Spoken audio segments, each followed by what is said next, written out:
friends, this is a video about the biting point. I've made loads and loads of videos about the biting point, but today I'm going to show you biting point 1 and biting point 2. So I've made a video about this before, I've made loads of videos about this, but this is going to be a sound effects video about when the biting point is good and when the biting point is bad. So you've probably noticed that if you've used a manual car, that when you're finding the biting point, when you're trying to set it up, you set the gas and then you come up to the biting point. So you're lifting your clutch up. Now you've probably noticed that when you come up to the biting point, there's a period of nothing. Nothing happens for a while and you're waiting and you're waiting and you're lifting your foot and you're like, where is it? Now this size of nothing is different in all cars. That's why it's quite difficult to just jump into your friend's car. That's why it's quite difficult just to hire a car and just drive off into the sunset. Everybody's biting point is a little bit different because the period of nothing to come up and find it is different. Sometimes the biting point catches quite low, so you lift up through the nothing and the nothing's quite small and then you've got the bite. Sometimes you have to kind of lift up and go quite far to get the biting point, so your foot is coming up. So that nothing is different sizes. And the more you drive the car that you are driving, the more that you'll get to know it and the more that you'll be able to find your biting point quickly. So I often have people turn around to me and say, how can they pull off from the traffic lights so much quicker than me? It's because they know their car. They know how big their nothing is to get to the biting point. They know how much gas that they can mix in with their pull away. It's because they know their car. That will happen to you. I promise you that will happen to you. Now, like I've said in previous videos, this car has got a unique voice. It's got its own language. It's going to talk to you. If there's something let's just say, for instance, we were driving this car today and it was ill. There was something broken. It was going to go wrong. We'd know about it. We would know about it really quickly. We'd be like, what's going on with the car? Something's wrong. The car is going, I'm ill, I'm dying, something's going on, my clutch is broken or whatever. You'd know. But when you're driving, when the car's healthy, when you're driving it, if you, the driver, are not driving it totally correctly, it will talk to you. If you lift up the clutch way too quickly, you're going to get a stumble like that. Yeah. If you lift it up too quickly, you're going to bunny hop perhaps, you're going to stall perhaps, it's going to make funny noises. When you're finding the biting point, if you go too fast, it's going to creak and make noises and it's not going to be very nice. Yeah. So there's noises and the car's talking to you all the time. And it's like a new language that you really need to focus in on. Go, the car is telling me that something's wrong. Even if you choose the wrong gear for something. Let's just say, for instance, you're in a way too high gear for something. Let's just say, for example, you went 1, 2, 4, and then you tried to do a roundabout because you thought you'd selected second instead of fourth. You're going to run around that roundabout. It's just going to be so fast. The car's speaking to you. This is the wrong gear. Even when you're trying to go up gears to the next gear, the car will be high pitched and talking to you. I need a new gear, please. Please, it's talking to you all the time. So this video, this video is about driving, but it's also to see if the Rode lapel microphone works, the other one. So I'm almost kind of promoting the Rode. I'm not commissioned by these. How cool would that be if I was commissioned by Rode microphones? If anybody's watching from Rode, yeah, I can advertise for you as well. But what we're going to do is I'm going to put the other Rode microphone, this is supposed to be for somebody else. I've got my one here. This one's supposed to be. What I'm going to do is I'm going to put the other one on my back tyre, and then I'm going to find the biting point, and then I'm going to talk to you all about the noises that are correct and the noises that are not correct. So when you come through the nothing and you're lifting up and you're going through the nothing of your car, you're going to find the biting point.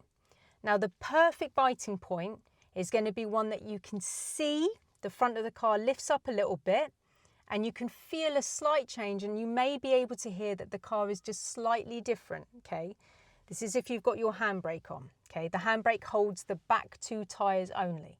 So if you find the biting point with your handbrake on and it's perfect, biting point 1, I like to call that, you can see it, you can feel it, there's been a tiny little lunge in the car and you're like, yeah, I've got the bite. but there's no shaking, there's no creaking. The car's not angry with you. It's not talking to you going, this is wrong, this is wrong. It's just literally there going, I'm ready for work. I'm ready for work. I'm going to stop you from rolling backwards. So it's there, ready for action, yeah? But if you lift your foot slightly too far and come up to what I call biting point 2, the car's going to be creaking, shaking, feeling weird, moaning, making weird noises, and it's telling you you've gone too far. If you start to move at this stage, that's a disaster. Then you're actually driving with your handbrake on. We definitely don't want movement. A lot of the time you can stall at this stage, but if you can drive with your handbrake on, which is a disaster, terrible for your handbrake. Obviously it's good. Over time that would, I mean, most of these cars have an alarm now to say you've got your handbrake on, but your biting point is so much stronger than your handbrake. Right, let's just pretend I was the handbrake, right, and I'm holding the back of a muscle man's t-shirt, and he starts running, he starts sprinting. Me, the handbrake, I'm way weaker than him, yeah? I'm holding the back of this muscle man's t-shirt and he's starting to sprint. First of all, I'm going to be doing this, shaking, creaking. Oh God, this guy is too strong for me. Yeah, so I'm starting to make noises, yeah, which is what I'm talking about. If you hear noises, something's wrong. Shaking, creaking, making noises. What I'm going to do is I'm either going to go with him because I'm not strong enough, so the car will drive with the handbrake on, and I'll just be hanging on for dear life to this guy that's like now running, and I'm like, my legs are on the floor, just like, bleh, like just going with him, holding on for dear life. So that could happen. Or I'm shaking, creaking. This guy's going so far. I let go, yeah.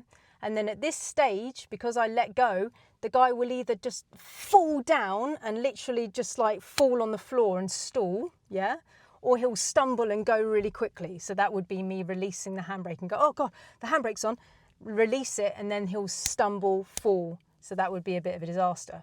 So if you hear creaking, shaking and moaning, we've gone too far. We don't want biting point 2, which is creaking, groaning, shaking, like sometimes moving. We do not want biting point 2. We want to come through the nothing and get to biting point 1, the one that's calm, chilled, under a palm tree on a desert island, just chilling, ready for action, yeah? And then, but we don't want him to step up to biting point 2. Stress, labouring, don't want that. Dip the clutch a little bit to get to biting point 1, if that's the case. So I'm going to go outside and I'm only going to demonstrate biting point 1 and biting point 2. I don't want to stress my car out by stalling it or driving with the handbrake on. That happens enough to my poor baby. That happens too much. So I'm going to demonstrate biting point 1 and biting point 2. And I'm really hopeful that Road, yeah, can pick up on this. So the reason why I'm going to go and put it on the back tyre is because that's where the handbrake is holding the back 2 tyres, yeah? So if I balance this on the back tyre, then if I find a biting point which just slightly moves the tyre, we're going to hear it, right? So my best friend bought me these, so he does watch my videos. He's probably going, Ros, don't put it on the back tyre. Don't put it on the back tyre. I'm sorry, I'm going to go and put it on the back tyre. Sorry. He'll probably like text me later going, what have you done? Anyway, I'm going to go and put it on the back tyre. Now, the reason why I feel confident is because about a handprint of the tyre is going to be on the floor. So when I balance it on there like that, I'm only going to move the tyre a tiny bit. It's not going to fall off. And if it does, I'm not going to say anything anyway. So I'll be back. I'm just going to go and put it on the back 2 tyres so we can hear like the wheels going through the handbrake when I find biting point 2. Hopefully my camera will stay there. Right, let's see. So let's put it about there. Oh, it's magnetic on the tyre. I did not expect that. Right, okay, cool. Why was it magnetised towards the tyre on rubber? That's confused me. Right, anyway, let's do this. Right, I'm on a driveway, but let's put the seatbelt on.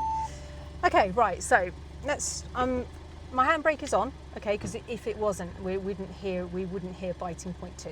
So, first gear, I'm going to find biting point 1. So, I'm going to set the gas, and I'm going to find biting point 1.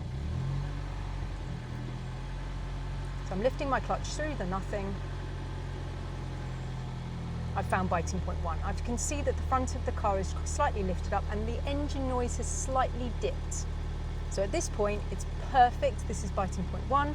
If I wanted to go now, if I was driving, I would check all the way around and then I would release my handbrake.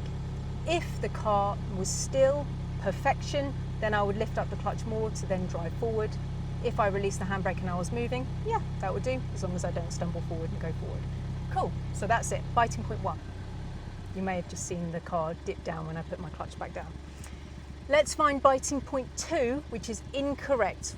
Yeah, it's not great, okay? So what I'm gonna do is I'm gonna go through the nothing, I'm gonna get to biting point 1, which is perfect, and then on purpose, I'm gonna deliberately come up too far, okay? The car's gonna be shaking, creaking, and it's gonna be like, I wanna go, but you've got the handbrake on, what are you doing? And it's gonna and you're gonna hear the wheels turning around the handbrake. So the back 2 tyres are being held by the handbrake, hard. And then I, as the driver, if I start moving the tyres, the brakes are gonna be like, I can't hold on. And then you're gonna hear the creaking of the tyre moving around the holding brakes, okay? And then it's going to be that holding onto the back of the Muscle Man's t-shirt. I'm going to start shaking, yeah? And I'm either going to go with him or I'm going to drop him and he's going to fall down and stall, right?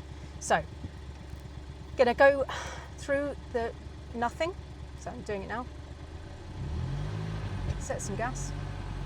Coming up. Okay, that's biting point 1. Love that one, but I'm purposely going to go too far now to hear the creaking.